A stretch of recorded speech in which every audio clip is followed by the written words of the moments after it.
ओम नमो भगवते वासुदेवाय नमः। हरे कृष्णा। हर हर महादेव। प्रिय भक्तजनों, आज हम इस वीडियो में एकादशी माता की कथा सुनेंगे। तो आप सभी भक्तजन बड़ी ही श्रद्धा, ध्यान पूर्वक और प्रसन्न चित्त मन से एकादशी माता की कथा को सुनिए। तो सभी प्रेम से बोलिए, एकादशी माता की जय। श्री लक्ष्मी नारायण भगवान की जय। एक बार एक राज्य में एक राजा रहता था। राजा बहुत ही बुद्धिमान और बलशाली था। राजा सदा ही अपनी प्रजा का बहुत अच्छे से ध्यान रखता था। प्रजा भी राजा को बहुत पसंद करती थी। राजा की 2 बेटियां थी। राजा अपनी दोनों बेटियों से बहुत प्रेम करता था। राजा की छोटी बेटी देखने में बहुत सुंदर और आकर्षित थी, और वहीं पर राजा की बड़ी बेटी छोटी बेटी के मुकाबले थोड़ी कम सुंदर थी। राजा की छोटी बेटी माता की पूजा किया करती थी, और सभी लोग राजा की छोटी बेटी से बहुत प्रेम करते थे और बहुत प्रशंसा किया करते थे।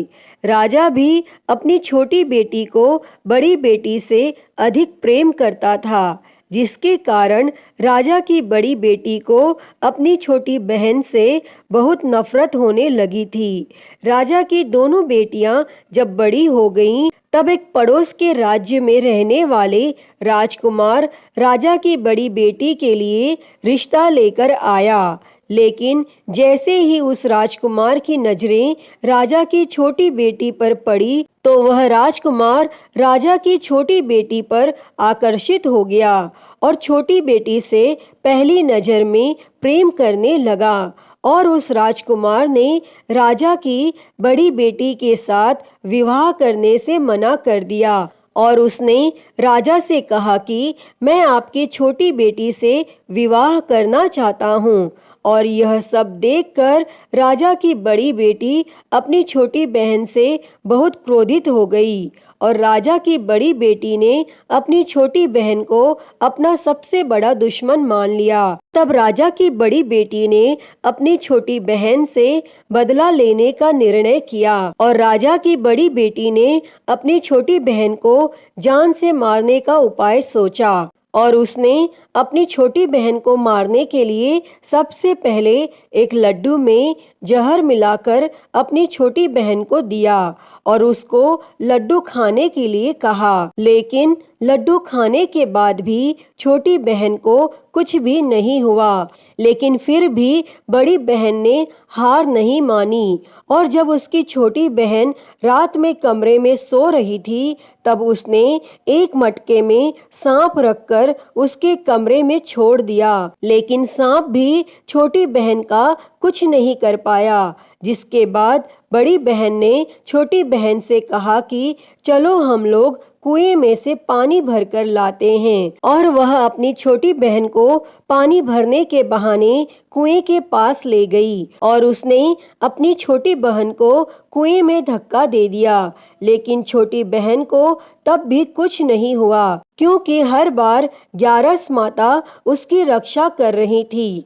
और उधर बड़ी बहन अपने सारे प्रयास के बाद भी असफल हो रही थी, जिससे वो बहुत क्रोधित हो गई। और फिर उसने अपनी छोटी बहन के पास जाकर उससे प्रश्न किया कि मेरी छोटी बहन, क्या तुमको पता है कि भगवान ने सबकी मृत्यु एक निश्चित समय पर लिखी हुई है, और कैसे तुम्हारी या मेरी मृत्यु होगी, क्या यह तुम जानती हो? तब छोटी बहन ने अपनी बड़ी बहन को बताया कि हाँ दीदी, मैं जानती हूँ मेरी मृत्यु कैसे होगी। और छोटी बहन से यह सब बातें सुनकर बड़ी बहन मन ही मन बहुत प्रसन्न होने लगी, और उसने अपनी छोटी बहन से कहा कि तो तुम मुझे अपनी मृत्यु का राज बताओ।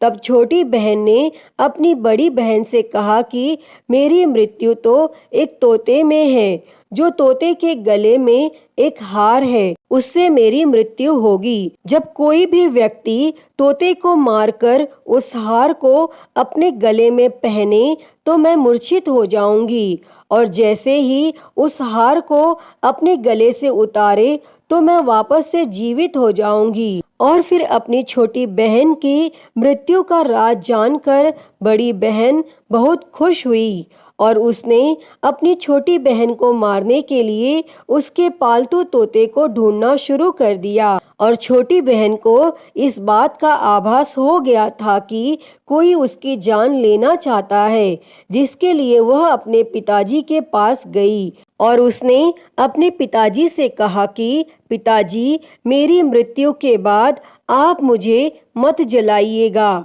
आप मुझे अपनी पुरानी वाली हवेली में एक पलंग में लेटाकर छोड़ दीजिएगा। तब अपनी छोटी लड़की की यह बातें सुनकर राजा बहुत आश्चर्यचकित हो गया और राजा ने अपनी छोटी बेटी से पूछा कि बेटी, तुम यह क्या कह रही हो? तब राजा की छोटी बेटी ने बताया कि पिताजी, समय किसी के लिए नहीं रुकता, क्या कब किसको हो जाए इसका किसी को कुछ नहीं पता। फिर राजा ने अपनी छोटी बेटी से कहा कि तुम ऐसी बातें क्यों करती हो? 2-3 दिन के बाद तो तुम्हारा विवाह है।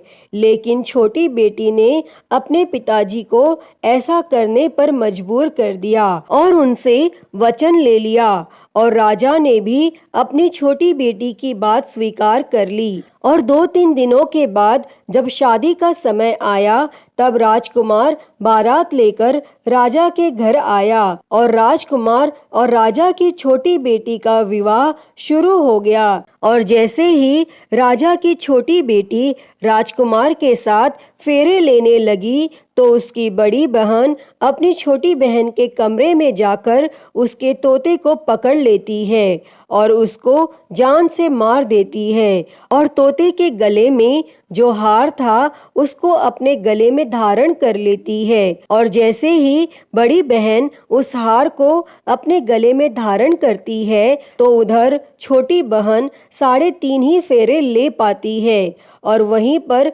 बेहोश होकर गिर जाती है। जिसके बाद राजा ने बड़े बड़े हकीमों को बुलाया और अपनी छोटी बेटी का इलाज करने के लिए कहा। और राजा की बात सुनकर जब वैद्य ने छोटी बेटी को देखा तो राजा को बताया कि आपकी छोटी बेटी ना तो जीवित है और ना मरी हुई, ऐसा मैं पहली बार देख रहा हूँ। तब राजा ने वैद्य और हकीम को यह बात बाहर बताने से मना कर दिया और उनको कहा कि अगर तुमने यह बात किसी को बाहर बताई तो हम तुमको फांसी दे देंगे।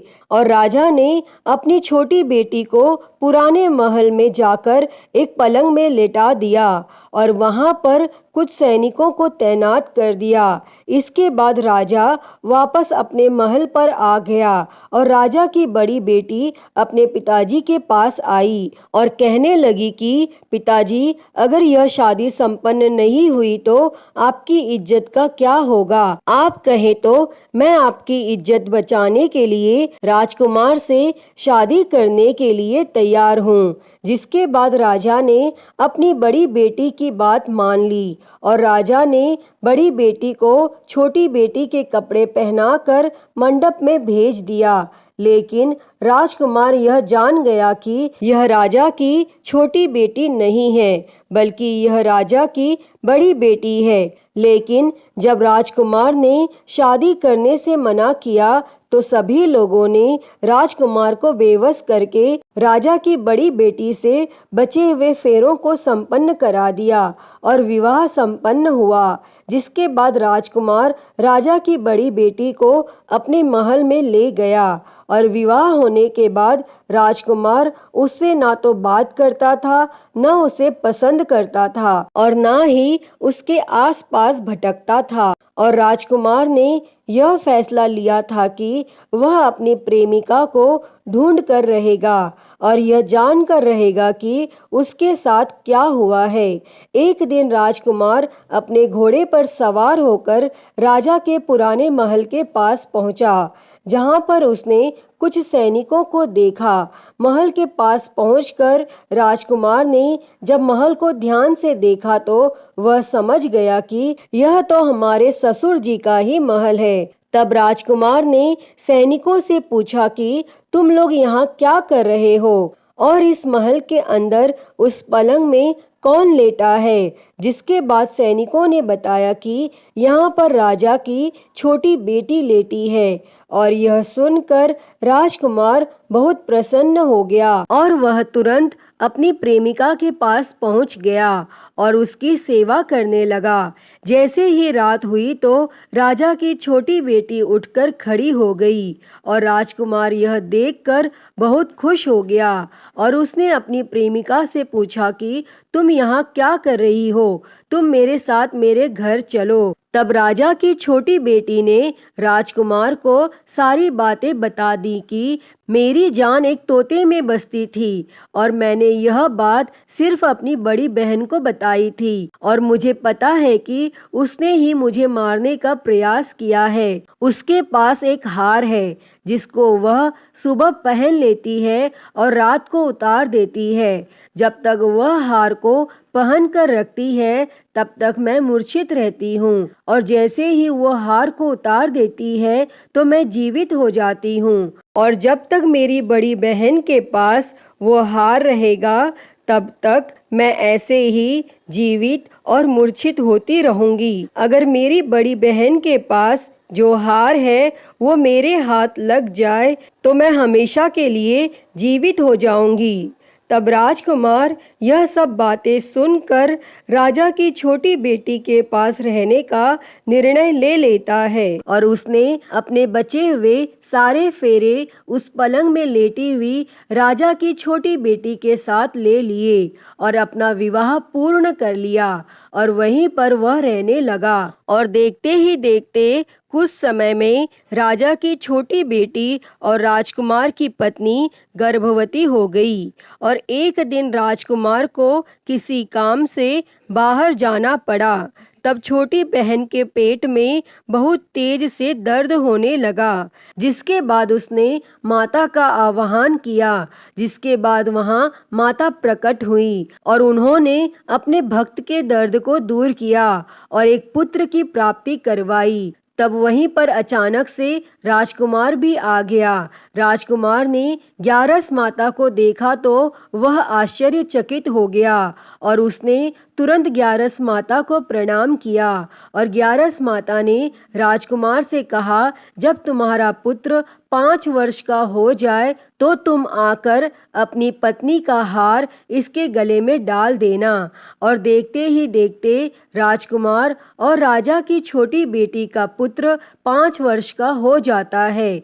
तो राजकुमार अपने बेटे से कहता है कि बेटा, मैं कुछ काम से बाहर जा रहा हूँ, तुम अपनी माता का ध्यान रखना। और वह वहाँ से चला जाता है और राजकुमार को बाहर निकलता हुआ बड़ी बहन के सैनिक देख लेते हैं और बड़ी बहन को जाकर सारी बातें बता देते हैं। जिसके बाद बड़ी बहन अपनी छोटी बहन के पुत्र को वहाँ से उठवा लेती है और उसको मरवा देती है। छोटी बेटी के पुत्र के 2 टुकड़े करवा देती है। पहला टुकड़ा चक्के के पास छुपा देती है और दूसरा टुकड़ा अपने पलंग के नीचे रख लेती है। और तब ग्यारस माता भिखारी का रूप लेकर आती हैं और एक भिखारी का रूप रखकर बड़ी बहन के पास चली जाती हैं। जिसके बाद वहां पर वह भिक्षा मांगने लगती हैं। तो बड़ी बहन अपने नौकरों से कहती है कि जाकर भिक्षा दे दो। लेकिन जैसे ही नौकर ग्यारस माता को भिक्षा देने के लिए आते हैं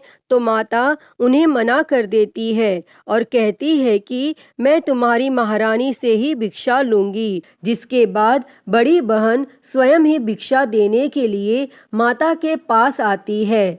तब माता एक बिल्ली का रूप लेकर उसके कमरे में चली जाती है और वहां पर छोटी बेटी के पुत्र के 2 टुकड़े को आपस में जोड़ देती हैं और उसे जीवित कर देती हैं और फिर उसे वहां से ले जाती हैं। तब राजकुमार अपने बेटे को लेकर अपनी पत्नी के पास जाता है और उसे कहता है कि तुम इसका ध्यान रखना। अगर तुम इस बच्चे का अच्छे से ध्यान रखोगी तो मैं तुमसे बात करूंगा। और एक दिन राजकुमार अपने बेटे से कहता है कि तुम अपनी माता से उनके गले का हार मांग लो। तो अपने पिता की बात मानकर राजकुमार का बेटा अपनी माता जी के पास जाता है और कहता है कि माता, मुझे तुम्हारा हार चाहिए। और यह सुनकर पहले तो बड़ी बहन बहुत क्रोधित होती है, पर उसको यह याद आता है कि राजकुमार ने कहा था कि अगर मैं इस बच्चे का ध्यान अच्छे से रखूंगी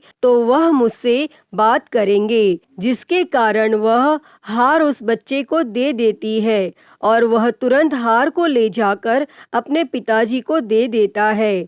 और तभी राजकुमार अपने बेटे को लेकर वहां से जाने लगता है और अपनी पत्नी से कहता है कि तुम हमारे लिए खाना बनाकर रखना, मैं शाम को आकर तुम्हारे साथ खाना खाऊंगा।